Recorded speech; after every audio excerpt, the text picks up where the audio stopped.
bem-vindos a mais um vídeo do Livre Café. Então este vídeo é sobre a semana 3 e 4 da leitura coletiva Lendo os Miseráveis.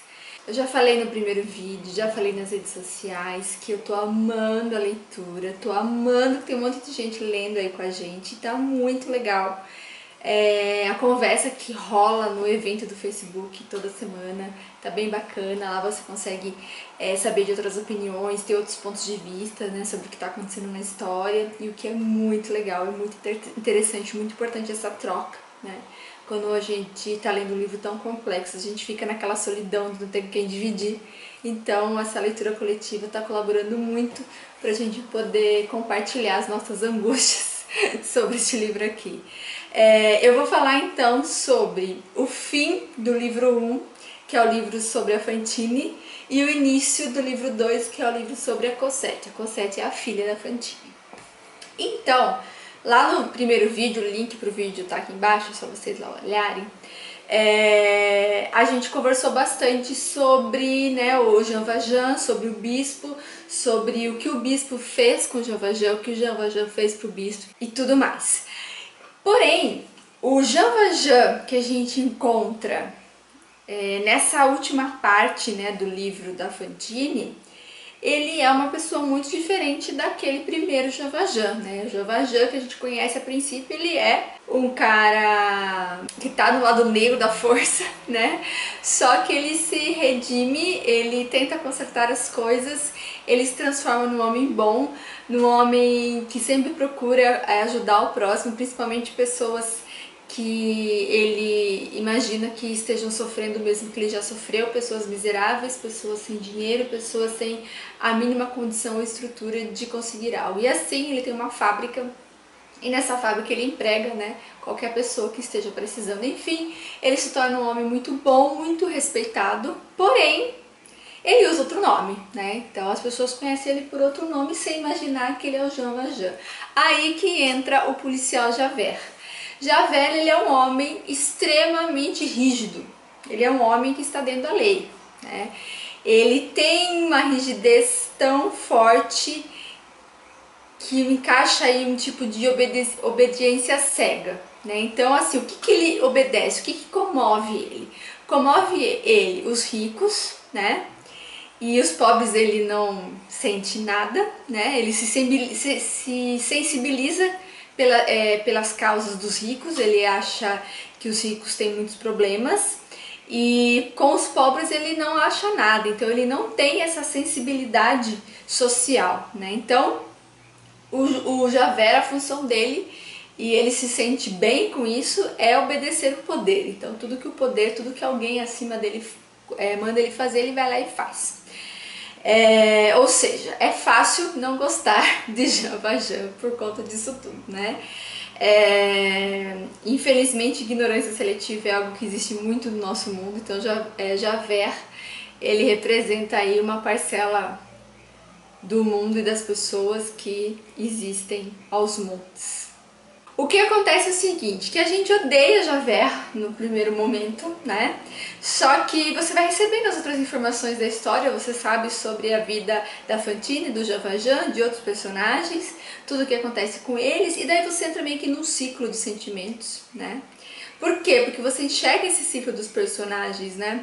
Um exemplo, a Fantine, a princípio ela odeia Jean Valjean, mas depois ela passa a gostar porque ela começa a entender, né? E ela percebe que o ódio que ela sentia por Jean Valjean era infundado, né? Não combinava, não tinha nada a ver. Da mesma forma que os sentimentos que ela tinha pelo namorado dela que abandonou não ficam muito bem descritos, né? Então parece que ou ela não se importa mais ou ela continua amando, mas, né, esse personagem, ele pelo menos até o momento, ele tá bem de escanteio da história toda. Então você tem aí esses contrapontos, né? O Jean Valjean, ele tem um momento que ele luta com ele mesmo, é um dos momentos mais bacanas da história. A partir de uma conversa que ele tem com o Javert, ele entra, né, num embate com ele mesmo, né, sobre o que ele é, quem ele é, sobre ele revelar ou não a verdadeira identidade dele. Enfim, é um momento muito intenso, muito bonito, que te faz pensar em muitas coisas sobre a vida, sobre o certo e o errado, sobre fazer o que é correto ou que fazer o que é justo, enfim, é bem complexa essa parte, sem dúvida um dos momentos que as pessoas mais comentaram nas redes sociais é sobre esse momento.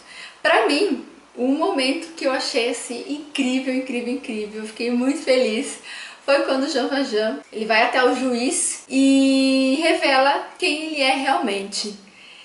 Só que o jeito que tá narrado isso, você realmente imagina um cara muito foda chegando no lugar, né? E todo mundo ali perplexo olhando aquela figura. E ele fala, olha, eu sou o bandido que vocês estão me procurando, né? E fica aquele silêncio, ninguém tem coragem de prender o cara, de tão forte que é, de tão imponente que é a presença do Jean Valjean. E né, ele fala, mas como então vocês não vão me prender, né? Tem mais coisas a fazer, ele sai do lugar. Essa cena, gente, eu achei tão legal, mas tão legal.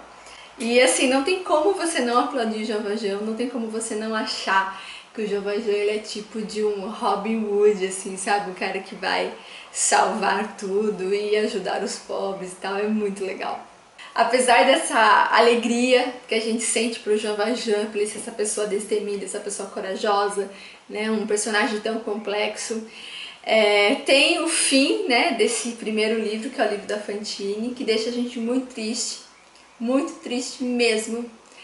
É delicado falar sobre isso, não quero dar muitos spoilers, mas quem tá lendo o livro sabe do que eu tô falando.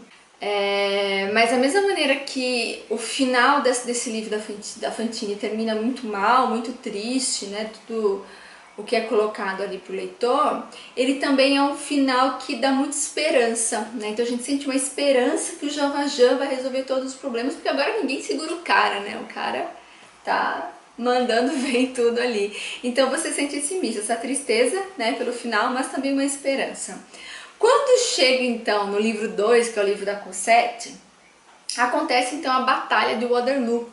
E muita gente comentou que não gosta dessa batalha porque o livro causa uma lentidão, tá? Eu vou defender muito Victor Hugo agora. Eu achei que a Batalha de Waterloo foi de extrema importância para a obra, dá para você fazer vários paralelos ali com os personagens, né? A batalha pessoal do Jean Valjean, da Fantine, da Cosette com a Batalha de Waterloo. Eu lembrei de uma parte que está neste livro, lá na página 189, que ainda foi a primeira semana de leitura, que o Victor Hugo ele fala o seguinte, parece que é um aviso já para o que vai vir. Olha o que ele fala. Não existem pequenos fatos na história, como não existem pequenas folhas na vegetação. São úteis. As feições dos anos é que compõem a fisionomia dos séculos. Então, é muito importante a Batalha de Waterloo, é muito importante cada detalhe que ele dá sobre essa batalha. E também eu percebo que essa batalha, ela funciona como um momento para o leitor ter calma, para ele respirar fundo, porque ele termina o primeiro livro maluco, né? Porque acontece uma ação atrás da outra, é muita informação, ele sai alucinado, né? E daí chega no começo do livro da Cosette, dá aquela calmaria, não, calma, leitor. Parece que o Victor Hugo tá falando, vou te contar aqui uma história de Waterloo, você já vai entender, vamos entender um pouquinho como que era a França, como que estava a guerra, quem era Napoleão Bonaparte, enfim, ele dá uma sossegada nos fatos. E no final da batalha, o personagem que ele mostra ali, você lê e fala, vai dar merda de novo. Enfim, gente, é maravilhoso essa batalha. Não tenham medo da batalha, tá? Quem for ler aí, gente, passem pela batalha porque vale, tá? E eu até marquei aqui algumas coisas que é falado sobre a batalha, que é muito legal, que é muito profundo. Tem uma certa ironia também nele contar essa batalha, né? Ele mesmo fala que depois de um fim da batalha, será que o que fica nessa batalha, né, é apenas uma camponesa explicando o que foi o Waterloo para um viajante, né? Então tem uma certa ironia, uma ironia meio sutil, né, nessa coisa de guerra, do que sobra da guerra, o que fica na guerra, que é muito bacana. E ele dá várias ideias, né, várias informações para o leitor confiar mais nessa batalha do Waterloo como importante para a história, e realmente é. Ele fala o seguinte, o Waterloo não era uma batalha, era uma completa mudança da face do universo. Gente, isso é muito profundo, cara. que tem tudo a ver com aquela outra frase que eu falei com vocês, né? Assim, o que faz a história ser história? O que faz o mundo ser o que ele é? O que faz eu ser eu, você ser você, Jean Valjean ser ele? É o que? É a história, né? O que a sociedade faz, é o que os governantes fazem, é a guerra, é a paz, enfim, tudo isso é muito importante, né? Então, quando você dá essa profundidade numa história, numa ficção, chega a ser também um cuidado do escritor com o leitor para mostrar para ele algo real, no sentido de não enganar o leitor com coisas bobas e vazias e superficiais, né? É uma coisa profunda, uma coisa que vai lá no fundo. Ele fala também, ó, não se tratava mais de uma batalha, era uma sombra, uma fúria, um vertiginoso rapto de almas e coragens, uma tempestade de espadas-raios.